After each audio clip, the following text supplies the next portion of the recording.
ready? Hi, I'm Archana. Welcome to my kitchen. Today in my recipe, I'm going to show you one of the most top-rated recipes of Archana's kitchen, and that's Semiya Kheer, also known as Semiya Payasam. Semiya is nothing but vermicelli made into a milk pudding flavored with spices like saffron and cardamom and topped with roasted nuts. So without wasting any time, let's dive right in to see how to make this festive sweet.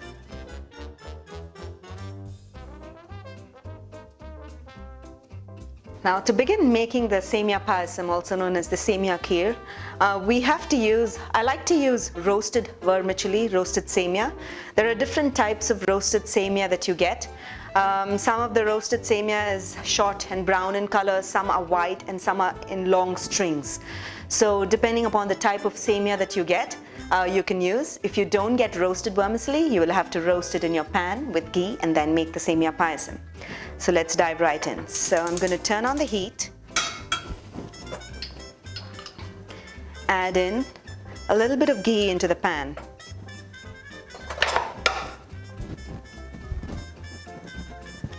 To this, I'm going to add in the Semiya. Although this is pre-roasted, I'm going to roast it a little bit in the pan so that you get the flavors of ghee and into the kheer.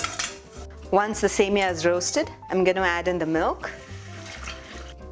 Cook the Semiya directly in the milk. Some people cook it in water to make the kheer a little lighter. But if you like a rich kheer, then you can cook it in milk so the milk condenses and cooks along with the Semiya and tastes delicious. Now that you have added the milk, keep stirring the milk and the Semiya mixture until the milk comes to a boil. As soon as the milk comes to a boil, we will simmer the heat and cook the Semiya in the milk until the Semiya is cooked completely. This process takes about 5 to 10 minutes depending upon amount of Semiya and milk you've added in.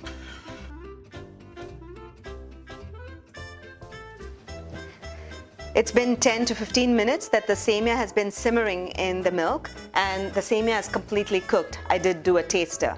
At this point, I'm going to add in the sugar, the freshly pounded cardamom powder, and a few strands of saffron. Stir the sugar in and mix it in until the sugar dissolves. That's about it. And the Semiya Payasam or the kheer will thicken when you turn off the heat, and it'll continue the cooking process. So in case you feel it has thickened way too much, add in a little bit of more milk or water and set it aside, and your Semiya Payasam will be ready. Once this is done, I'm going to turn off the heat and keep the Semiya Payasam aside. Now the most important thing for the Semiya Payasam is the roasted cashew nuts that go on the top. I'm going to turn on the heat for the cashew nuts and add in a tablespoon of ghee. Once the ghee melts, I'm going to roast the cashew nuts on medium heat because you don't want the cashew nuts to get brown very fast, very quickly.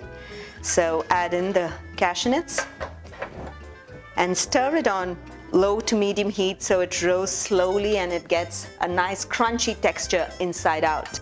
I've been roasting the cashew nuts. Notice that it's lightly golden brown, and as it stays in the ghee, it'll get more brown, so I'm going to turn it off at this stage.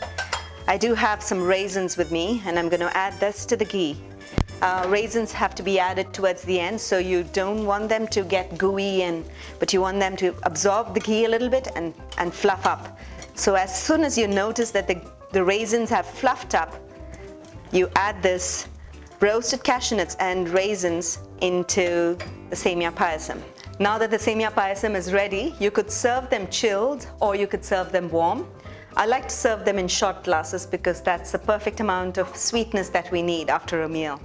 So I'm going to transfer it.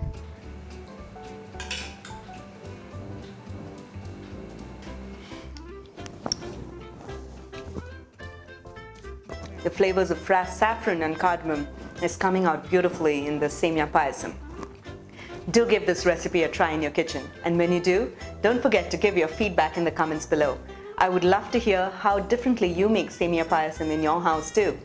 So until then, until next time, happy cooking and healthy eating.